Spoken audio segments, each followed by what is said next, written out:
Assalamualaikum warahmatullahi wabarakatuh.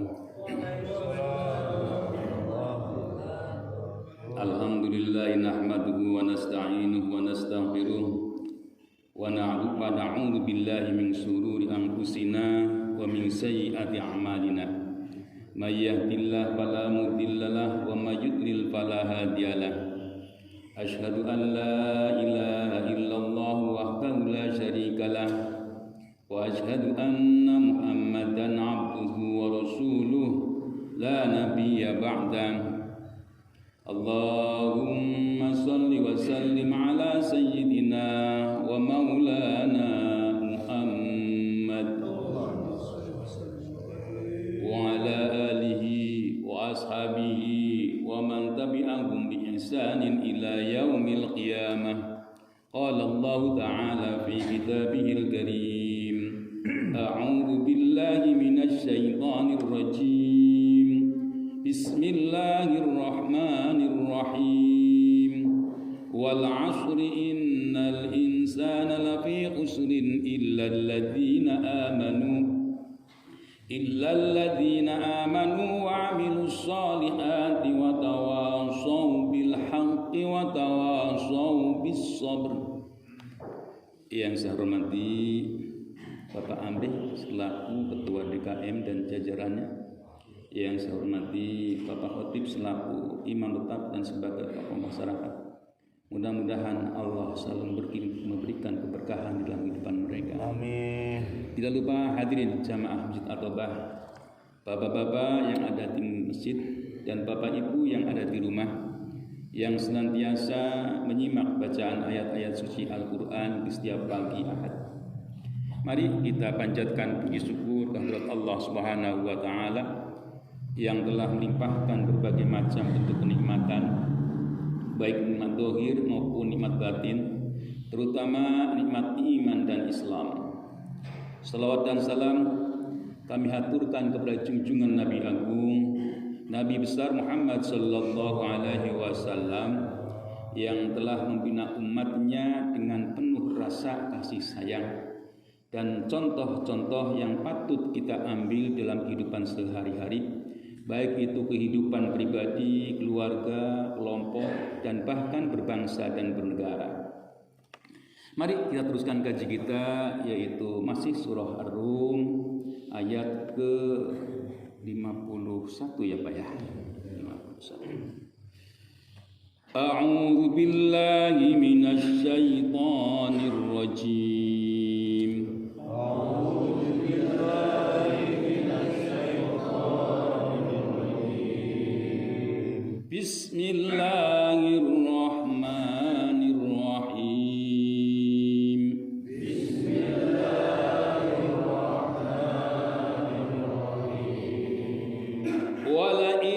Arsalna rihan fara'awhu musfarran ladhallu min ba'dihi yakfurun. Walakin arsalna rihan fara'awhu musfarran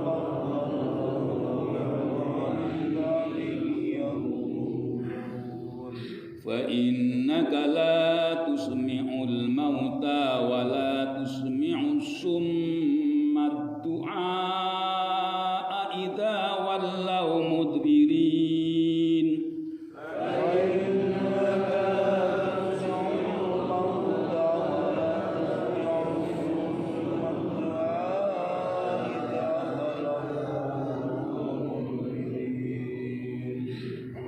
Wa ma anta bihadil umyi an dalalatihim.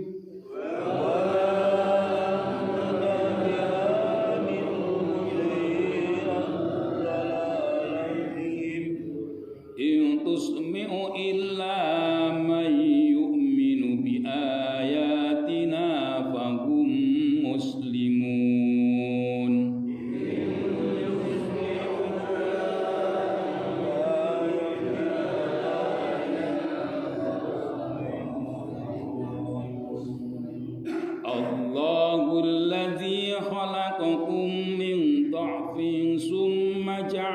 من بعد ضعف قوة ثم جعل من بعد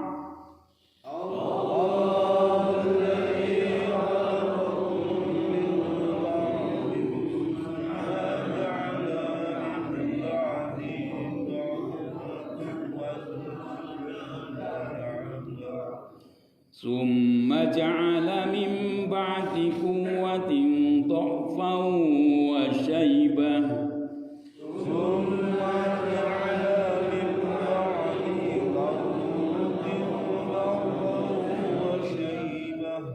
يخلق ما يشاء وهو العليم القدير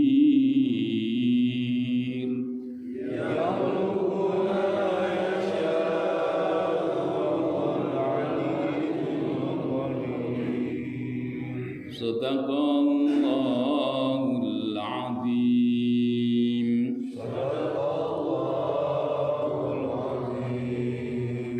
Hadirin jamaah Masjid At-Taubah yang saya cintai, sebelum kita bahas ayat-ayat yang telah kita baca bersama, mari kita lihat ayat yang sebelumnya, yaitu ada beberapa ayat agar kita berkesinambungan ya Pak ya, agar kita berkesinambungan. Oleh karena itu kita lihat ayat yang sebelumnya, yaitu Allah menurunkan hujan Pak ya. Jadi dari langit Allah turunkan, nah di sana itu bertahap.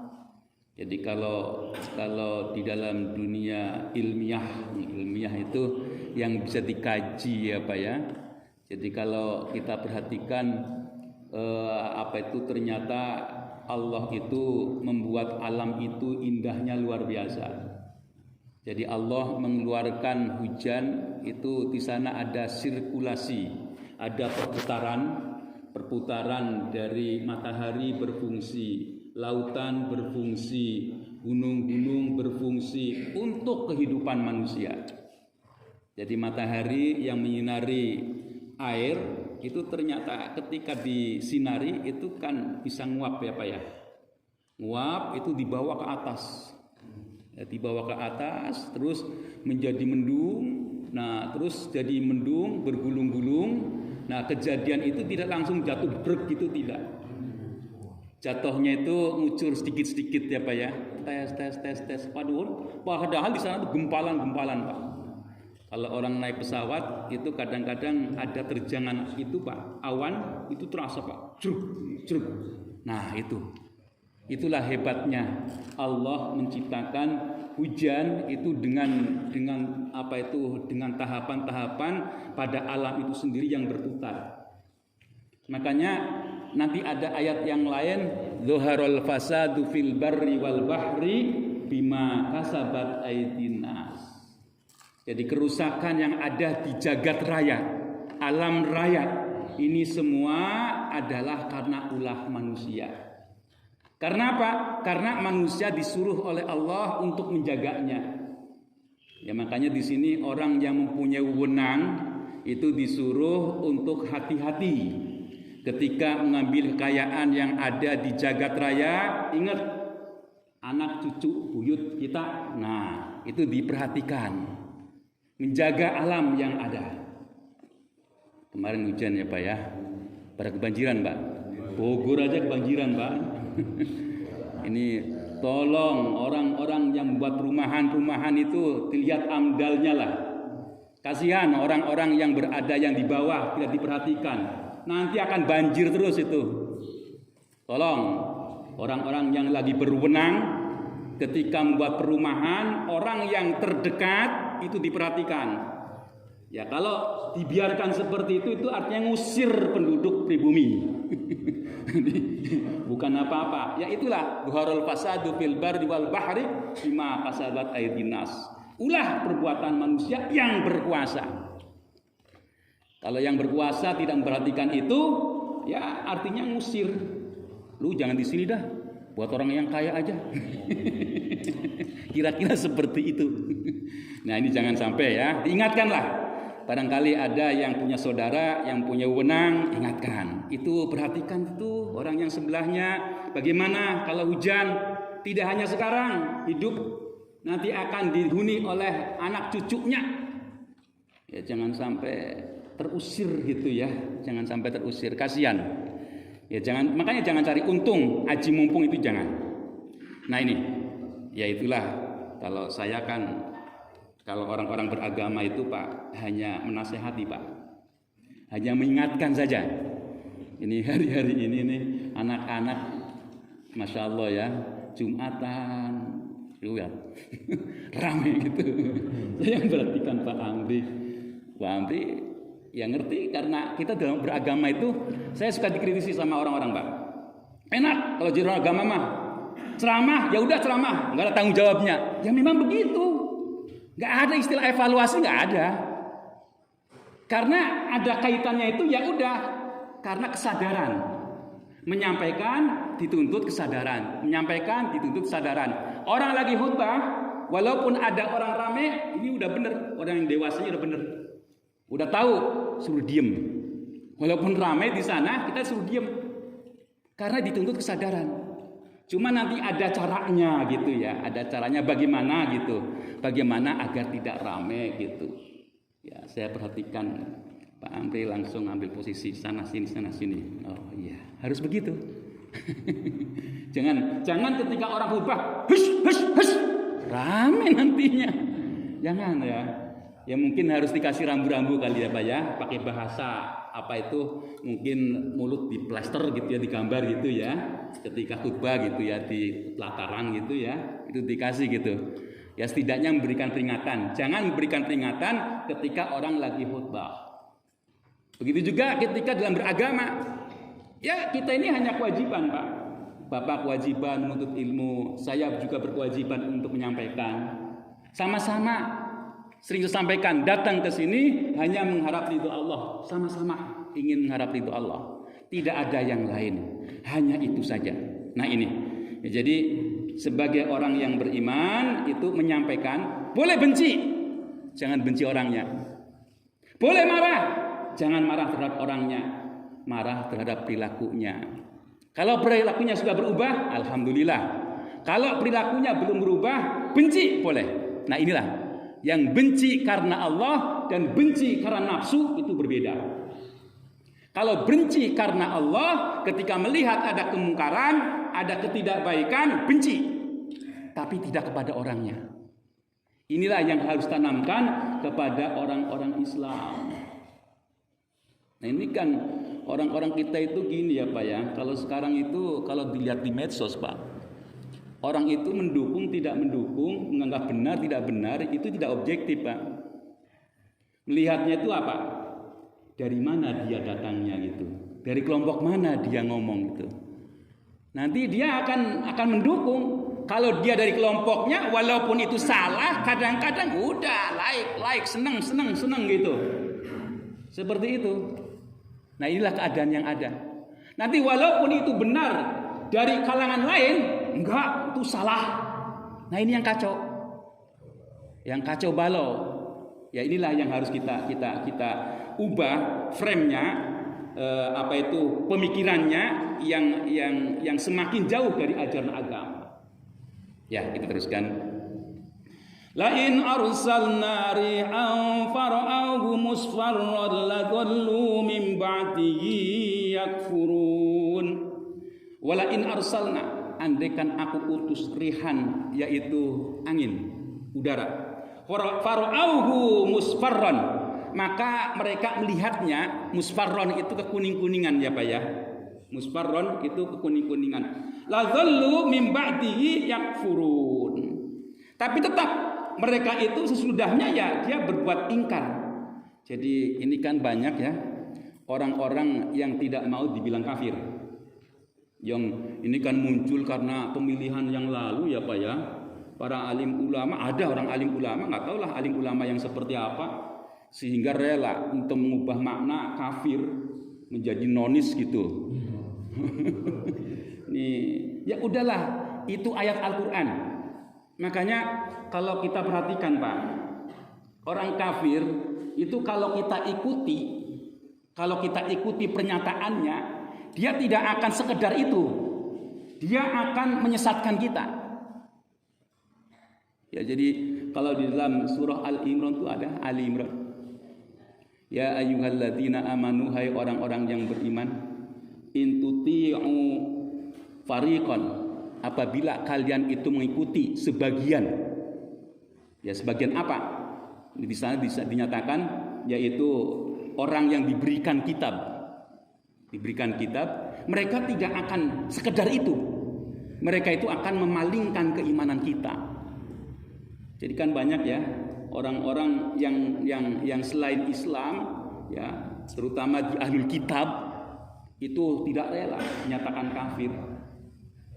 Ya, arti kafir itu bisa jadi terhadap orang Islam itu juga bisa kafir. Karena nanti ada ayat Al-Quran yang jelas-jelas, la in syakartum la azidannakum wa la in kafartum. Ya, inna adzabi lasyadid. Sungguh ya, azab Allah itu akan menimpa kepada orang yang tidak bersyukur. Orang yang mengingkari syukur itu orang yang diberikan nikmat tapi tidak mensyukuri. Itu azab akan turun. Nah, itu orang yang beriman, orang yang Islam. Jadi kafir itu artinya kan menolak. Tapi mereka tidak rela. Maka nanti yang lain. Ini kan kayak misionaris itu mempelajari agama kita itu hanya untuk mengolok-olok, Pak. Ya kan banyak yang seperti itu. Nah, inilah keadaan yang ada. Makanya sudah diingatkan, kalau ada orang selain muslim kok dia diikuti oleh kita, ini dalam tanda kutip yang bertentangan ya Pak ya, yang bertentangan dengan Al-Quran dan hadis, mereka tidak akan diam, mereka itu akan terus menerus sehingga kita itu memalingkan agama kita. Memalingkan agama kita itu, dalam agama itu ada istilah millah. Ada din, millah, itu kan ya, ada sunnatullah. Nah, itu ada sebutan-sebutan. Millah itu berkaitan dengan perilaku. Dengan perilaku kita. Ya, kalau tidak dia itu pindah agama, setidaknya dia itu perilakunya seperti perilaku mereka. Nyari untung yang penting memuaskan nafsu. Nyari untung tidak melihat halal haram, tidak. Tapi bagaimana dia itu mencari keuntungan yang sebanyak-banyaknya tetapi tidak memperhatikan itu halal haram. Kita teruskan. Fa innaka la tusmi'ul mauta wa la tusmi'us summa du'a idza wallaw mudbirin. Fa innaka, bahwa engkau Muhammad la tusmi'u, tidak bisa memberi pendengaran al mauta kepada orang yang telah mati. Wala tusmi'us summa, dan tidak bisa memberikan pendengaran ad-du'a dengan meminta idza wallau mudbirin, kalaulah mereka itu berpaling. Ya ini Pak ya. Nanti ini ada berikutnya lagi. Wa ma anta bihadil ummi an dalalatihim in tusmi'u illa man yu'minu bi ayatina fahum muslimun. Wa ma anta bihadil ummi, engkau ini bukan orang yang bisa memberikan petunjuk kepada orang buta, andolalatihim, dari kesesatan mereka. Intus mi'a illa mayyumin, kalaulah mau mendengarkan itu orang yang beriman. Bi ayatina, dengan ayat-ayatku, fahum muslimun, mereka itulah orang-orang yang berserah diri. Ya, jadi ini sudah dijelaskan bahwa engkau Muhammad tidak akan bisa menjadikan orang yang mati mendengar, dan engkau juga tidak bisa menjadikan mendengar orang yang memang tuli, ya, dengan memanjatkan doa dan seterusnya, kalaulah mereka itu tetap berpaling. Ya, jadi di sini dinyatakan juga engkau tidak akan memberikan petunjuk kepada orang yang sesat, orang yang buta, karena kesesatannya. Ya, jadi orang itu tidak bisa akan memberikan petunjuk kepada orang-orang yang memang dia itu buta. Karena Pak, bukan buta matanya, tapi buta dia itu dalam kesesatan. Itu tidak bisa. Intus mi'a illa mayyumin bi ayatina fahum muslimun. Kalaulah yang mendengar itu orang-orang yang beriman. Ayat-ayat Allah dikumandangkan, didengarkan oleh siapa? Orang yang beriman. Dipahami oleh siapa? Orang yang beriman. Dilaksanakan oleh siapa? Oleh orang yang beriman. Nah, fahum muslimun, mereka itu adalah orang-orang yang berserah diri. Ya. Jadi makanya kan nanti ada ya Pak ya, la ikraha fiddin, tidak ada paksaan terhadap agama. Tapi beda Pak nanti kalau orang tua terhadap anak itu wajib ya. Nah, karena ada kewajiban orang tua untuk mendidik. Ya. Jangan sampai anaknya itu bergairah, orang tuanya tidak ada gairah untuk mendidik anak. Karena di situ menjadi kewajiban. Beda kalau kita itu menyampaikan sebagai orang yang beragama seperti khutbah. Menyampaikan khutbah sudah sampaikan. Masalah dia itu mau beriman, mau mengikuti, mau mengingkar, terserah. Nah ini. Makanya kalau kita itu beragama ya seperti orang khutbah Pak. Ilal bala. Nanti kalau kita lihat ya Rasul sendiri ketika mengajak kepada Abu Thalib. Ketika Abu Thalib itu dipanggil, ketika akan dipanggil oleh Allah, akan menghadapi kematiannya, Nabi Muhammad mendatanginya dengan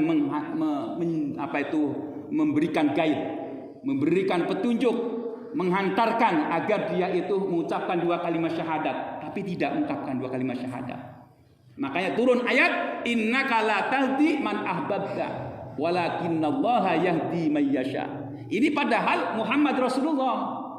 Maka kesedihan Rasul yang waktu itu disebut dengan Amul Huzni karena kematian istrinya Khadijah yang tercinta, yang penuh dengan pengorbanan, kekayaan yang dia miliki untuk berdakwah, sedih, dan tinggal juga pamannya yang menjaga fisiknya. Nah disitulah beliau bersedih. Maka dinyatakan engkau Muhammad tidak bisa memberikan petunjuk kepada orang yang engkau cintai. Yang bisa memberikan petunjuk yaitu hanya Allah, yang Allah kehendaki. Makanya kita sering ya Pak ya, kalau habis sholat tidak ketinggalan Allahumma inna nas'alukal huda wal tuqa wal afafa wal hina, gitu ya Pak ya. Petunjuk itu penting Pak dalam kehidupan kita sehari-hari. Kenapa sih kok kita disuruh minta petunjuk terus-terusan? Ini petunjuk ternyata ada beberapa Pak. Ada beberapa petunjuk yang Allah berikan untuk manusia. Yang pertama ya Pak ya, yang pertama petunjuk al-wujud. Jadi memang pemberian Allah cuma-cuma Pak. Pemberian Allah yang sifatnya cuma-cuma. Contoh ketika anak itu lahir. Kalau yang tanda-tanda kehidupan biasanya nangis ya Pak ya. Ayah. Itu kalau orang ada yang menyatakan Aina gitu. Dibilangnya seperti itu. Aina, di mana gitu. Nah, rata-rata orang menangis gitu kan ya. Gitu ya. Kedengaran kita ya Pak ya. Itu terjemahannya itu sebenarnya Aina, di mana aku? Yang asalnya sebelah enak gitu berada dalam kandungan, kita dikeluarkan di mana? Nah, ini jadi semua hidayah itu diberikan kepada yang Allah kehendaki untuk semuanya. Tidak pandang bulu. Ini wuzdan. Nah, ini yang paling rendah, Pak, paling rendah. Nanti ada lagi, Pak, hawais. Ya kita lihat keadaan yang ada. Nah, ini sebenarnya kalau diartikan itu semacam insting ya Pak ya, naluri. Jadi kayak umpamanya laba-laba buat rumah. Ketika membuat rumah dia juga menjadi perangkat. Nah itu sebenarnya hidayah Pak, petunjuk. Tapi kalau pada hewan disebutnya insting ya Pak ya. Nah ini jadi menjadi ketika orang itu melihat terus dia bergerak, apa yang harus kita kerjakan. Nah itu hidayah. Jadi kalau ada sesuatu yang membahayakan terus langsung dia itu bergerak, nah itu dapat hidayah. Kalau cuek ya nggak dapat hidayah dia. Nah ini yang kelihatan oleh mata kita. Nanti ada lagi hidayah. Nah ini sudah meningkat lagi pada al-aql, pada pemikiran manusia. Nah ini sangat bergantung kepada siapa yang menggelutinya. Berkaitan dengan akal, umpamanya kita melihat sesuatu yang tercipta itu pasti ada yang menciptakan. Oh, itu adalah Allah. Ini sudah mulai berpikir. Adanya bumi, langit seisinya itu adalah Allah. Jadi ini penting ya. Apa itu akal? Dan ini tidak diberikan kepada makhluk yang jasadi ya, yaitu sebangsa hewan, itu enggak. Hanya kepada manusia. Jadi manusia bisa membedakan mana yang baik dan yang buruk itu melalui akal. Manusia bisa berhitung itu juga melalui akal.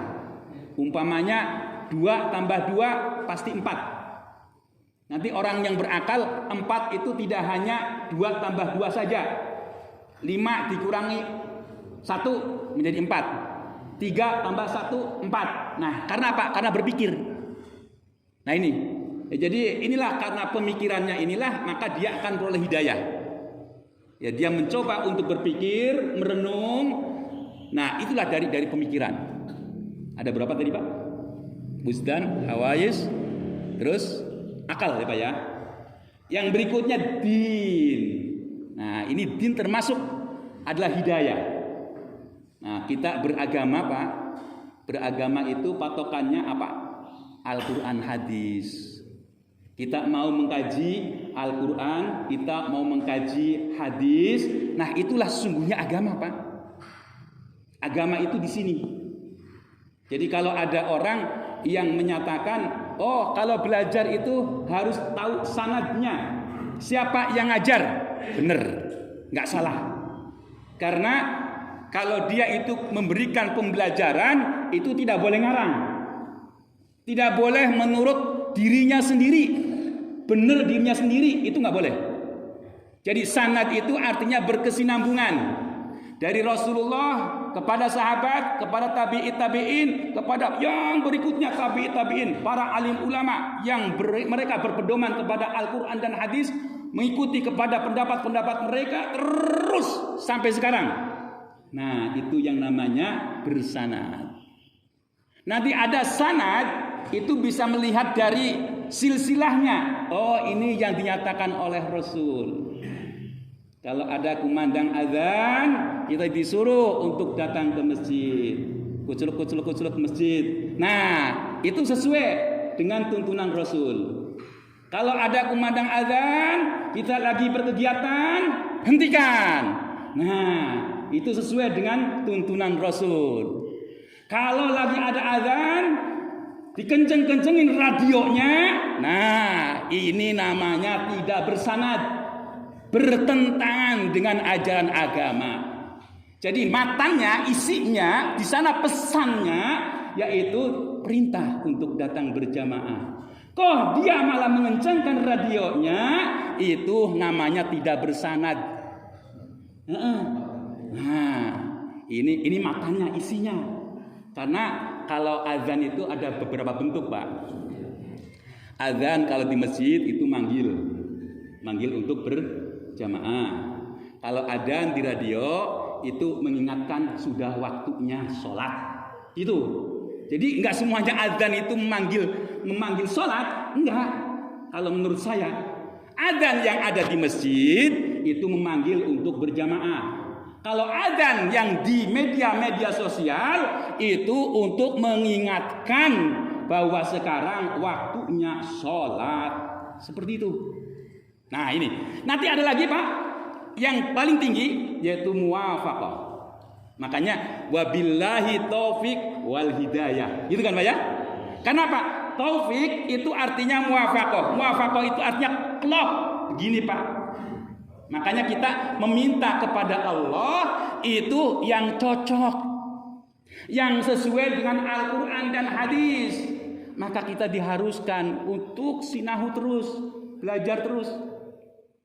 Ini kalau orang alim, Pak. Kalau orang alim itu ada kisah yang sangat menarik, Pak. Dulu ada di zaman tabi'in, ada orang yang alim. Dia itu selalu menyandarkan diri kepada Allah. Ya Allah, ya Rabbi, sampai dia itu sholat sunnah rakaatnya jumlahnya banyak. Dan memang di dalam hadis itu tidak ada batasan sebenarnya, Pak. Tidak ada batasan orang itu bersolat sunnah itu sebanyak-banyaknya. Sama dengan sholat ketika Bapak datang ke masjid, ya datang ke masjid, terus sholat sunnah. Istilah qobliyah nggak ada, cuma disuruh perbanyak sholat sunnah. Yang umpamanya Bapak datang ke masjid sholat sunnah itu sebanyak-banyaknya nggak apa-apa. Sebanyak-banyaknya, nggak ada larangan. Nah begitu juga setelah sudah isya, terus qiyamul lail sebanyak-banyaknya nggak apa-apa. Nah ini ada seorang alim, dia itu suka qiyamul lail. Ketika dia itu qiyamul lail, terus dia itu berpindah ke suatu tempat. Nah di sanalah dia itu ketemu dengan orang-orang yang suka qiyamul lail. Dan ini sering saya sampaikan, kalau kita ini berkumpul dengan yang seperti ini, ya karena memang sekualitas, Pak. Bisa jadi kualitas keimanannya, kualitas keislamannya, kualitas ingin memperoleh ridhonya Allah, ini kualitas. Itu makanya nanti kalau kita lihat di dalam ayat Al-Qur'an, wasiqal ladzina kafaru ila jahannam zumara, nanti juga demikian. Orang-orang kafir yang seperti apa yang dia masuk dalam neraka. Ada kafir yang memang menolak ajaran agama, bergelombang-gelombang, ada orang kafir yang kufur nikmat. Nanti ada lagi wasiqal ladzina taqaw rabbahum ilal jannati zumara, juga demikian. Orang itu masuk surga, orang-orang yang bertakwa, takwanya itu juga bermacam-macam. Ada yang suka ahli ibadah, ada yang suka ta'allum, ada yang suka bersedekah, ada orang. Nah ini arti gelombang-gelombang itu seperti itu. Nah disitulah dia itu ketemu dengan orang yang sepadan di dunia ini. Sebenarnya tidak saling tegur menegur, cuma bertanya-tanya, dia kalau sudah sholat dia kemana? Ketemu bahwa dia kalau sudah sholat itu di rumah sholat lagi. Nah ini orang alim yang ini, yang ahli ibadah juga, oh begitu. Nah ketika dia itu diketemukan, itu tidak ada yang sombong, Pak. Mereka itu saling ingin dinasehati. Terus juga meminta pengalaman apa yang kamu inginkan dari kehidupan ini. Nah yang satu dia nyatakan, aku ini penginnya itu bisa mengalahkan nafsu-nafsu yang ada yang bertentangan dengan ajaran Islam. Aku kepengin agar nafsu-nafsu yang seperti ini nyah dari diriku. Seperti itu. Nah, begitu juga yang satu lagi, saya malu kalau saya itu hanya takut kepada selain Allah.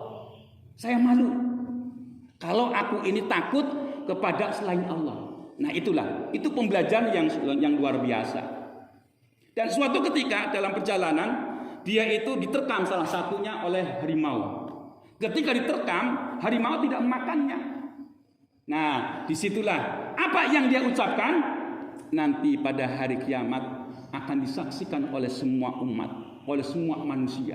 Nah ucapannya itu tidak lain, dikutip dari beberapa pendapat ulama, dari Al-Quran. Nah itulah pesannya. Ya, jadi disitulah dia itu tidak lagi diterkam. Terus setelah itu dia tanya, kenapa engkau diterkam?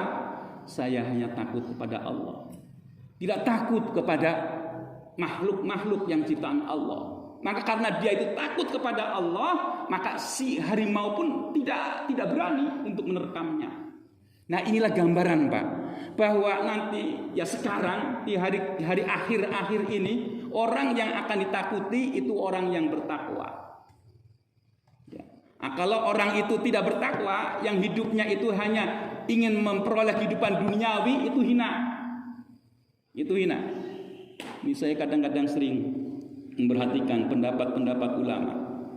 Kalau suatu lembaga dia itu berbuat curang, maka dia akan kelihatan kecurangannya di dalamnya. Gak usah saya ceplosin, Bapak tahu. Jadi suatu lembaga yang curang, berbuat kepada orang lain curang, maka kecurangannya akan terkuat. Nah ini banyak kan Pak ya, lembaga-lembaga yang seperti itu, dari dalamnya itu termasuk orang-orang yang tidak baik-baik. Nah ini banyak kejadian yang seperti itu. Itulah apa itu panjatan doa dari orang-orang yang dizalimi. Dia tidak akan mengungkapkan, oh lembaga anu, tidak. Dia hanya menyadarkan, ya Allah ya Rabbi, lembaga yang suka berbuat zalim, hanya Engkaulah yang bisa memberikan petunjuk bahwa dia itu adalah zalim, bahwa dia adalah perusak, bahwa dia orangnya akan kelihatan satu persatu. Itu akan terkuak seperti itu. Nah, itulah Allahul ladzi khalaqakum min dha'fin summa ja'ala min ba'di dha'fin quwwah summa ja'ala min ba'di dha'fin quwwatan summa ja'ala min ba'di quwwatin dha'fan wa syaibah yakhluqu ma yasha' wa huwal alimul qadir. Allah, dialah Allah alladzi khalaqakum min dha'fin, yang telah menciptakan kalian dari tidak ada apa-apanya. Orang dilahirkan tidak bisa ngapa-ngapain, tergantung kepada kedua orang tuanya. Jami dikeluarkan dari ibunya, kalau dipencet mati. Ya Jami. Karena kasih sayang orang tua hidup sampai sekarang. Ya, jadi berubah terus gitu. Summa ja'ala min ba'di dhafin quwwatan. Setelah dia diciptakan dalam keadaan lemah menjadi kuat. Bisa apa itu? Tengkurap, bisa merangkak, bisa berdiri, bisa berjalan, bisa berpikir. Mana yang baik dan mana yang buruk. Mana yang harus dicari, mana yang harus disingkirkan. Nah, ini sudah mulai kuat. Summa ja'ala min ba'di quwwatan dha'fan wa shaibah. Sudah dia itu kuat, hebat, maka dia pun menjadi turun lagi, Pak. Nah, di sini yaitu summa wa dha'fan wa shaibah, beruban. Nah, ini peringatan ya Pak ya. Kita yang umurnya sudah 50 tahun ke sana, rambutnya sudah bercampur lagi ya Pak ya, tidak hitam semuanya. Itu sebenarnya peringatan. Ya, jadi rambut sudah beruban, mata sudah rabun, gitu kan ya. Gigi sudah mulai oyak, jalan sudah sempoyongan, harus pakai teken. Nah, itu peringatan sebenarnya. Sebentar lagi kamu menghadap Allah gitu. Nah, ini peringatan. Ya, jangan merasa gagah terus. Yakhluqu ma yasha' wa huwal alimul qadir. Ya, Allah itu menciptakan ya sesuai dengan kehendak Allah. Gak ada yang bisa mengatur Allah. Gak ada. Ini ada orang aneh-aneh zaman sekarang ya Pak ya. Ada yang menyatakan dirinya itu dari dewa matahari. Ada, ini sering saya sampaikan, kalau ada orang mengaku sebagai ahli hikmah, pembohong itu jangan percaya lagi. Ini di mana, di Hidayah Banten ya Pak ya. Nah, oh iya. Ngaku titisan. Masya Allah. Ya itulah, kalau orang ahli hikmah itu yang nilai bukan diri sendiri, yang nilai orang lain. Dan biasanya itu diungkap setelah dia tiada, karena melihat istiqomahnya. Jadi umpama di sini ada yang suka adzan, memandangkan adzan setiap subuh, nggak ada pamrih, nggak ada apa-apa, ya udahlah kucul-kucul setiap subuh. Terus ada sesuatu yang diperbuat istiqomah terus, tidak pernah dia itu ngeluh, tidak pernah dia itu ada keluh kesah dan seterusnya. Nah, terus ada amalan-amalan yang dia setiap harinya tidak diketahui oleh orang lain. Nah, disitulah dia nanti akan ada diungkap. Biasanya setelah dia wafat, maka akan ketahuan bahwa dirinya itu adalah ahli hikmah. Wa yauma taqumus saa'ah wallahu a'lamu bissawab. Itulah yang dapat sampaikan di pagi hari. Sudah barang tentu yang benar datangnya dari Allah, yang salah dari saya semata. Mohon maaf, wabillahi taufiq hidayah wal 'afwu minkum. Wassalamualaikum warahmatullahi wabarakatuh.